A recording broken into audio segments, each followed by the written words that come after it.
咱本来应该讲7+2啊，毋过咱7+1，好啦，讲了未啦？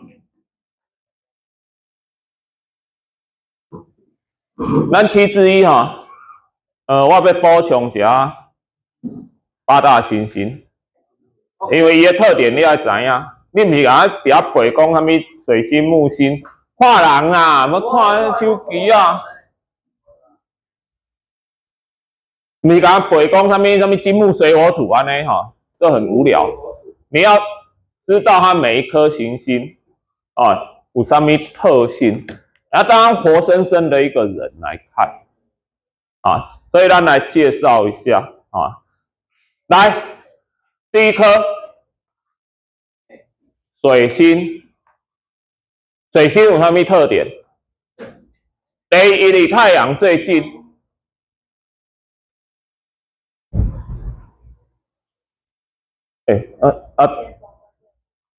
卖拍的啊，也因为离太阳最近，所以水星表面完全没有任何大气，讲到被太阳风吹走了啊，被太阳风吹走。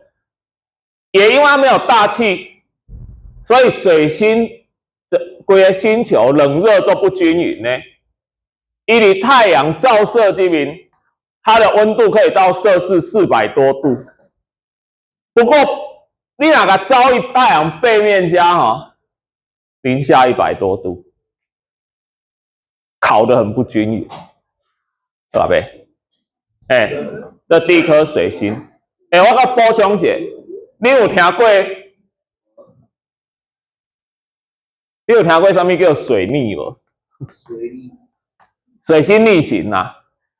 有人讲啊，我做衰，我拄着水逆，要不然他们叫水逆。那个为什么叫水星逆行？水星逆行。来讲到水星逆行哈，我们要讲到一个科学家，叫做哥白尼。有人听过这个人？叫什么？郭台铭。哥白尼这个人。哥白尼这个人哈，因为哈以前的圣经说，用科啊，圣经说上帝创造人类，所以人类是宇宙万物的中心，地球也是，所以日月星辰都围绕着地球转。大家都接受了这一种说法，可是有一个天文现象，没错，所有的星辰都东升西降，可是，在观察水星、金星、火星的时候，都会发现它有一个很奇怪的地方，所以它的轨道在东升西降，它的轨道在天空运行到一半哦，它有一段时间，有一段距离，它会忽然往回跑一段，然后再继续走下去。你若是水星，这有个水星逆行，金星、火星都有这种现象，但不知道该说这种现象哦。大家不知道怎么解释这种现象啊？你地球是中心，大家都圆圈圈在那边转嘛，你怎么转到一半突然往回走一段，再继续转呢？一直到哥白尼，他提出了我们不是绕着地球转，而是所有的行星绕着太阳转。如果所有的行星绕着太阳转，它在轨道在跑的时候，有一段时间追上去了，那从地球看来，它就产生逆行。只有这样可以解释，就太阳才是中心，行星是绕着太阳转。不跟我来讲，那时候伊娜公开提出这个学说，你知道会有什么下场？杀掉。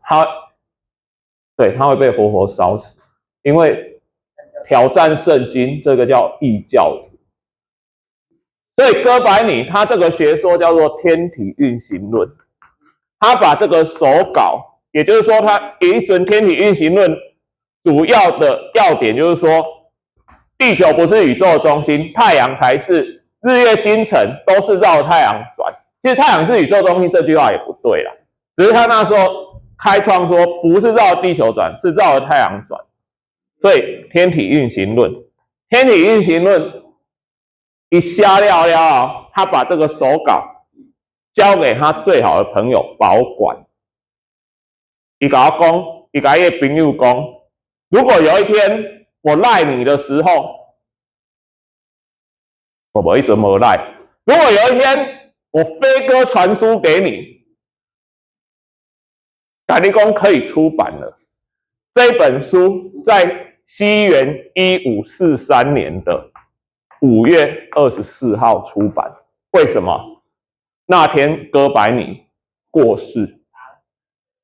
哥白尼，他知道我要挑伊啊，白尼又讲你可以出版了。他朋友火速把这本书出版之后，交到哥白尼手上。你有意见哦？有怀疑无？无啊。哥白尼就抱着他的著作谈笑而终。来吧，你要烧就来吧，我还省火葬的钱呢。我还自己不用付火葬费，你要教会要烧就来吧。1543年5月24号。你要讲老师，你年代哪会记甲遮清楚？恁历史的感觉年代都歹记的。来，我今仔甲你讲煞哦，你个甲我小人记起来，都不会一辈子不会忘记你什么样子。来，我教你，哥白尼这个天体运行论传到教宗的耳里，教宗很生气啊。教宗有样讲台语哦，伊听到哥白尼爱讲，伊安怎讲呢？伊讲，这个哥白尼一讲讲无代无志，一直543讲一寡有诶无诶，一直543，所以天体运行论几年？1543年。哇，小啊！安尼记起来无？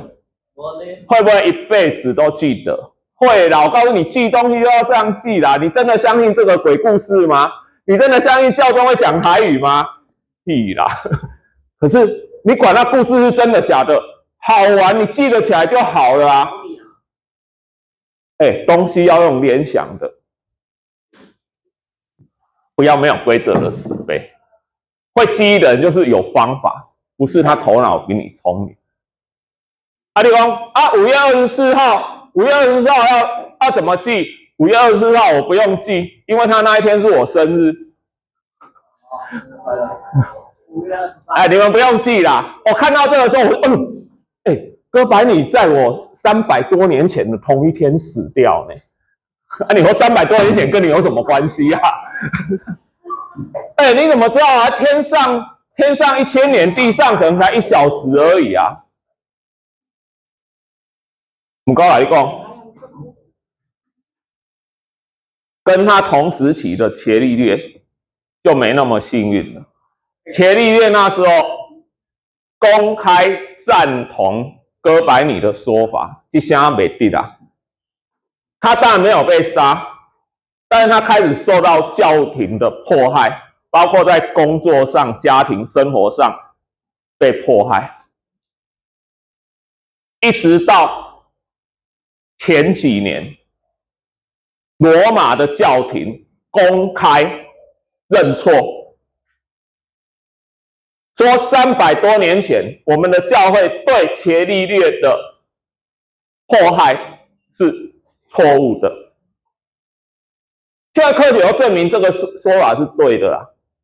你讲，人死200-300当啊，你认错，无法度啊，无要安怎？要安怎？有认错总比没认错好啊。为什么？很多事情认错是代表说往前进的力量。不是说可以补偿什么，但是很多事情你认过去的错误，你未来的方向还可以走得对。哎呀，第二个伽利略就各摆你要跳了哈，等到要死啊讲。来，所以逆行就是安尼，后一粒是啥？金星是9大行星里面最热的一颗，为什么不是水星最热？它离太阳没那么近啊，因为金星丁管有浓密的大气，它的大气层是地球浓度的90几倍，而且它大气层里面二氧化碳占了99%，强烈的温室效应导致金星整颗星球跟这个面对背对不港哦，这个整颗星球的温度高达摄氏500多度，来你要去不？我咱来金星佚佗，500多度呢，上面没有液态水的存在，水100多度就沸腾了啊。烧死！金星跟地球，它的大小，还有它在隔壁，两个几乎像双胞胎一样。哎，喝对吧？可是它们初期也差不多哦，大气都差不多哦。可是地球大气层改变，所以走了一个完全不一样的路。哎，它开始有生物转化，然后把二氧化碳封在里面，所以静脉地球表面的二氧化碳已经是微量了。来，地球变讲啊，咱除了这张之外，全部在讲地球了哈。火星，咱讲的人类已经他在10几年前，人类就派过一个好奇号的车子上火星，现在在上面拍拍照，可是那是无人的，也没有叫回来啊，他怎么回来？哎，你知道我们要把太空船送上火星哦？那脱离地球引力，我们要花多少火箭、多少燃料，一节一节的烧，一节一节的掉，好不容易终于送到外太空的轨道，飞到火星了。飞到火星，被火星吸过去的时候，你还要用有剩下的燃料去反向刹车，不然砰隆了，然后坠回，跟陨石一样。好了，这么多烧完了，现在安全登陆火星了，请问他怎么回来？谁可以把他送回来呀？哎，安娜，永科啊。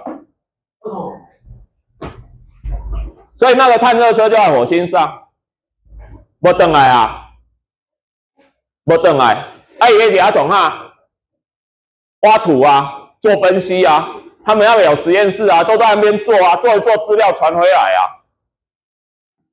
啊，它的无线电，哎，啊，它的车子是太阳能。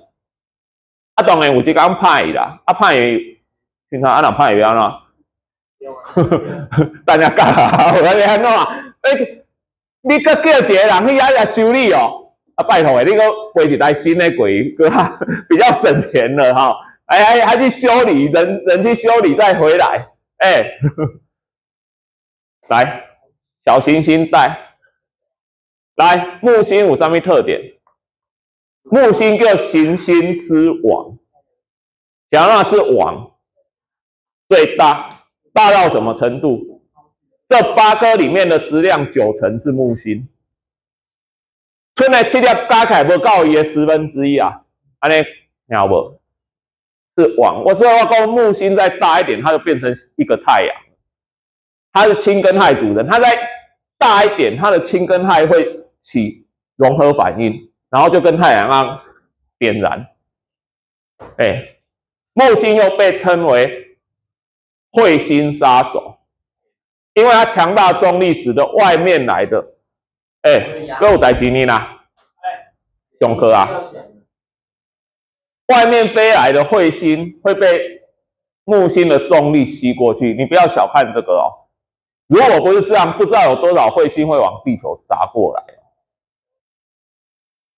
所以这个对我们是一个保护哦。啊，是一个保护。木星根据资料，它有95颗卫星，它有95，咱头前个甲地球有一粒卫星尔，剩的拢无，剩下的行星都没有卫星。木星有95颗卫星，接下来土星，土星上出名的伊个光环，土星的环是碎片构成。它的环的厚度非常薄，平均只有20公尺，20公尺哦，公尺哦，在太空中20公尺。可是你知道它的环的宽度可以排22颗地球，它可以直接排22颗地球，它的环的宽度，可是它的厚度只有20公尺，平均有的地方稍微厚，有的地方稍微薄。土星的卫星有146颗，所以因的卫星都无号名啦，都是木卫1、木卫2、木卫3、木卫3的土卫1、土卫2、土卫3，只有那个很特别的、特别大颗的，像什么泰坦，然后是土星还木星的卫星有取名字啦，来，这2颗虽然我们说这4颗是类木行星，不过它还是可以分成2边，木星跟土星一起气体行星，天王跟海王是冰块行星。这2颗是氢跟氦的气体，这2颗是冰还有甲烷的固体，固态的冰跟甲烷，所以这2个是冰块星球，这2个是气体星球。天王星根据资料有29颗卫星，有29粒卫星啦，海王星有16颗卫星。弄足济啦，弄足济，这唔免记啦，你知足济就好啊。海王星我觉得很特别的，它上面的风是8大行星里面最强的，它的风速可以快到什么程度，你知道吗？每小时3000公里，3000公里，我来讲，音速的2倍哦。风是超音速的哦，也讲你这阵风吹来，写袂到风神到哦。你可以想象吗？地球上最强的风分类12级风，是地球上最强的风哦。它的时速多少你知道吗？118公里。海王星最强的风可以到3000，一般的风就是一半，就是大概地球的10倍以上，1000多，就等于说它平常的风就正好音速左右，那它到3000的时候已经是2倍音速了，所以这海王星上很特别的，它有强风。然后人类有没有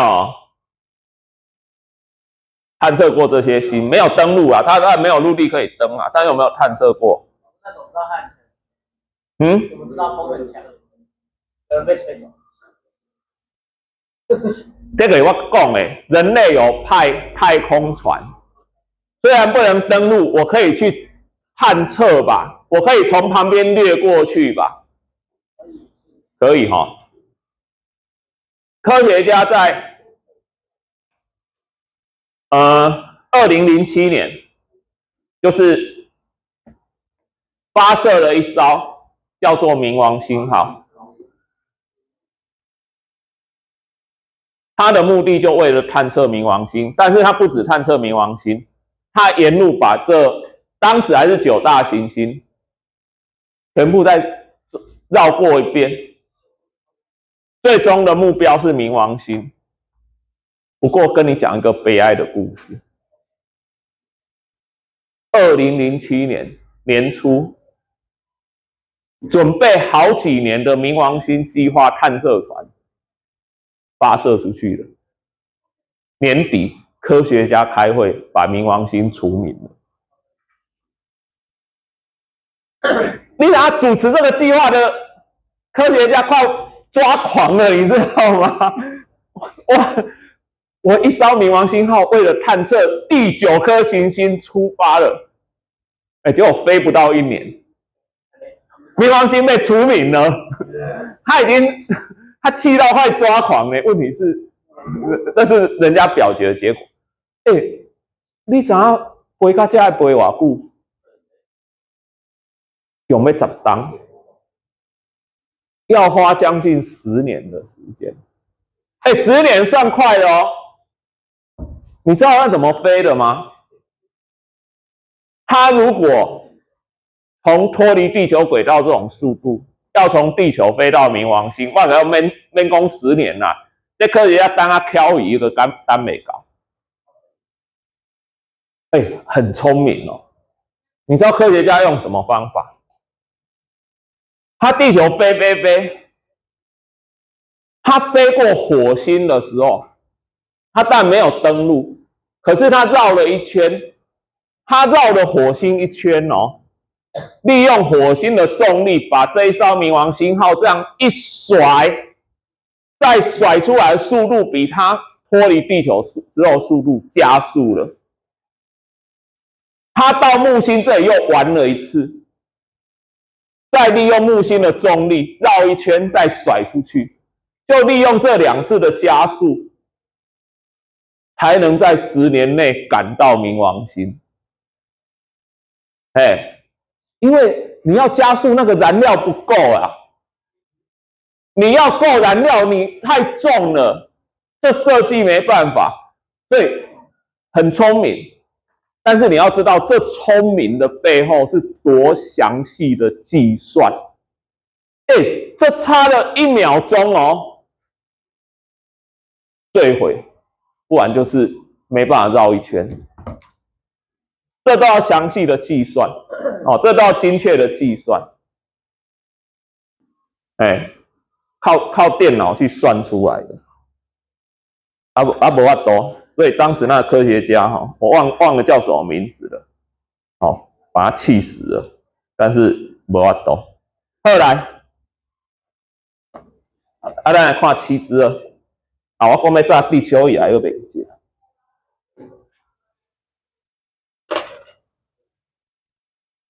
来好啊，咱再看下这昼夜跟四季，只要那种白天跟黑夜啊，地球自转嘛。依照公那个哥白尼之前是认为说日月星辰绕地球转，现在我们知道我们是自己在转，所以当我们转到背对太阳的时候就是黑夜，我们转到面对太阳的时候就是白天。知影无？有啥物问题？册的啦，课本的啊。OK。你意思是我要帮你杀你啦？无是安怎？要杀啊！好。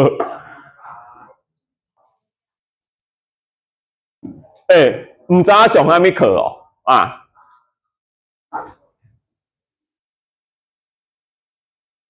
地球自转，地球自转。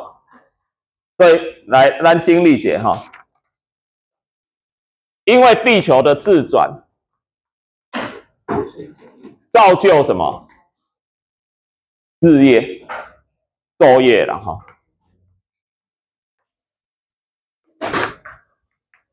就有啥？除了昼夜之外，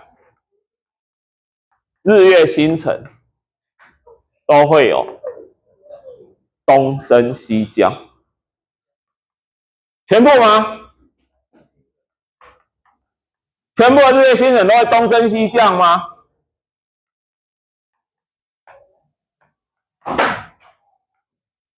啊，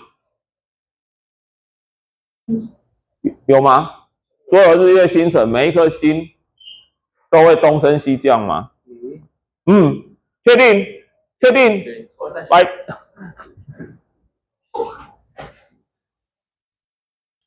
哪有没卖确定？因为这个只要有一颗不是，答案就错了。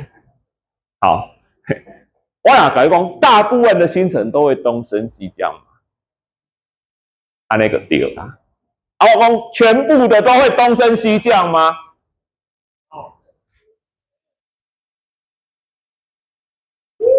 来，小诺，随便举一颗北极星。北极星为什么可以当做看方位？它不会动啊，它永远在北方，不会动啊。它怎么会？它如果会东升西降，那它不见了，它怎么当方位？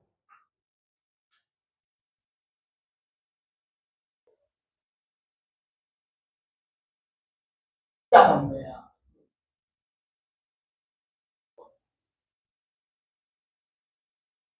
之前我拿着星座盘来问我说：“老师，我找不到北极星，北极星在哪里？”你敢有看过星座盘？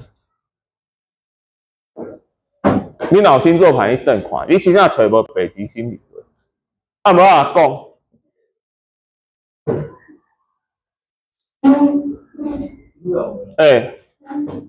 无用煞尾啦。北极星不会动，你星座盘转看看，哪个地方不会动？啊，可中迄粒螺丝袂动啊。中间的，你累了吗？中间那螺丝不会动啊。啊，问题是螺丝上面能不能印字啊？不能嘛，螺丝上面印字会掉下来嘛。所以那颗就是北极星啊。啊，你听到你同学有讲，那螺丝很大呢，那北极一定很亮哦，因为它星座盘上就会画出，你是有要发表是不是啦？不然让你先讲啦。你也说，事实不要再强调。好了，你把它写上点名，刷很不光。少来这一套，每个人啊，来，你去看真的北极星，怎么那么暗？北极星好像3、4等星还是5等星，我不知道。你说北极星那么特别，为什么会暗？我告诉你，北极星一点也不特别。为什么它是北极星？来，我先问你一个问题：你看过地球仪对不对？地球为什么是歪的？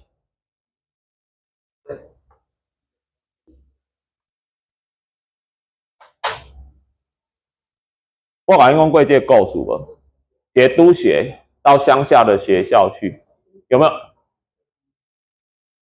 没讲过哈。那督学到乡下的学校去，看到一个小朋友哈，小学生哦，小2而已哦，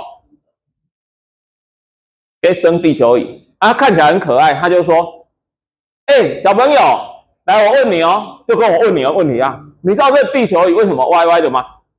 不问他啊，这小朋友一问哭出来了，那不是我弄歪的。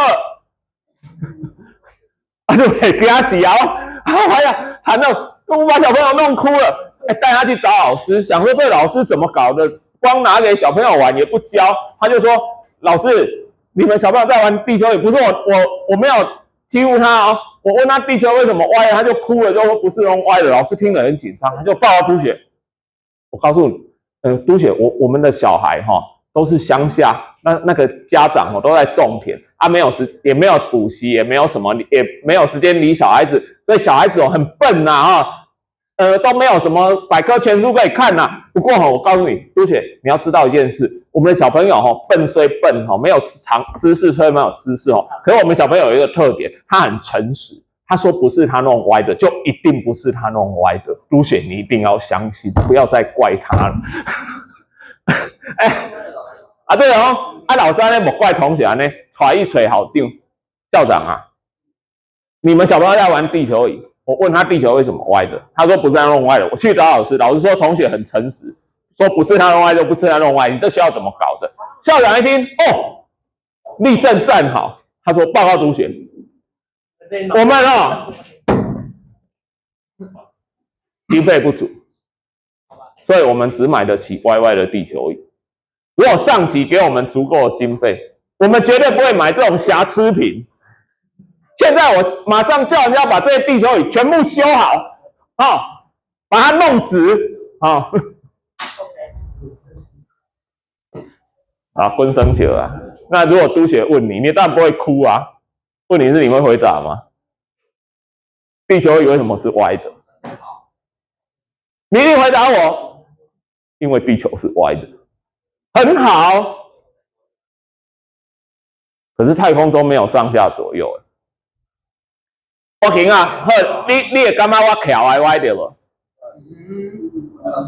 我跟什么比是歪的？牵直线，这个牵直线来自哪里？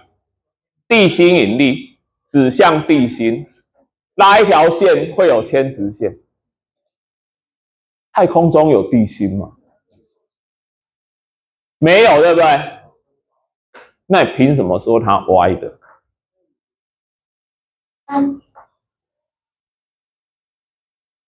跟谁比歪的？地球跟谁关系最密切？太阳，很好，跟太阳比歪的，对不对？很好。太阳，可是太阳也没上下左右。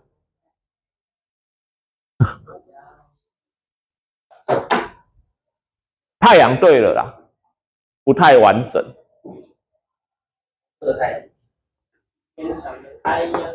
地球会绕太阳公转，对不对？这有一个公转面，这个平面的垂直线，地球的自转轴跟它夹了23.5度的角，所以它跟公转面的牵直线斜一个角度，这是它歪的地方。所以地球的自转轴，咱现在讲的北极星，北极星没什么特别的啊。你把这自转轴无限延伸，天空中那么多星星，它是不是终究会对到一颗星？你猜猜它对到哪一颗？就是北极星嘛，它就对到北极星，正好而已。北极星就正好被地球自转轴无限延伸的直线对到，才导致地球怎么转，地球上的人看到的仰角都一样，所以北极星就不会动。好，有北极星有没有南极星？没有。你这边无限延伸会不会也对到一颗星？当然会啊，天空中那么多星。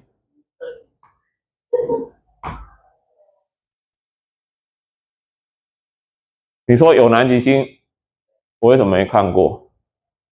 然后问你啊，你人在这边，你能不能看到南极星？不可以。你不止不能看到南极星，我告诉你，你南边这边南天的星座一大堆，你都看不到了。所以你星座盘上面的星座，你莫甲去澳洲、纽西兰佚佗，结果你为听讲有关心，你为台湾买一个星座盘买一看，无效啦。那个不是时间对不对而已啊，那个星座是完全不一样。来，我来公解，所谓12个生日星座是怎么回事？全天空有88个星座，为什么挑这12个出来当生日星座？这一个公转面上无限延伸切出去，环绕的就是这12个生日星座。东方中国叫做黄道12宫，一样的，一模一样的。你若讲神话袂同款，这个黄道为太阳的意思。想要叫12宫，咱把太阳当作皇帝，当作神，这个宫就是皇上的宫殿。地球现在在这里，太阳在这里，对到的这一个星座，就是现在的生日星座。因为你会看到，在这个时间、这个月份里面，太阳跟着星座一起出来，一起落下，好像太阳住在这里。但是下个月转过来了，对过去下一个星座了，换家了，每个月换一次，周围绕一圈，切过去的就是黄道12宫，也就是西方说的12个生日星座。你知道吗？上面双子座、射手座、牡羊座、双鱼座那一些生日星座嘛，东方叫黄道12宫，是一样的啊，一样的，这就是宫转面无限延伸切出去，切到了12个星座啊。好然后，咱四季咱来后会讲啊，按摩自转加上公转，加上刚说的地轴倾斜，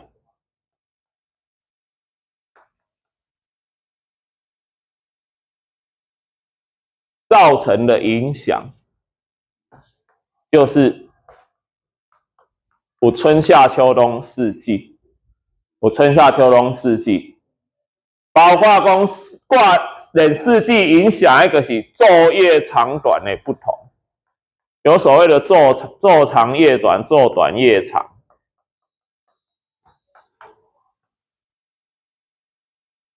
有太阳轨迹，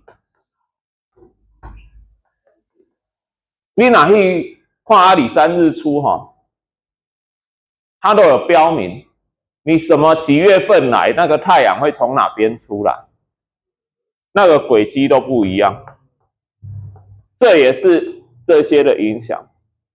还有一种现象我们看不到的，叫做永昼永夜。这都要看有，俄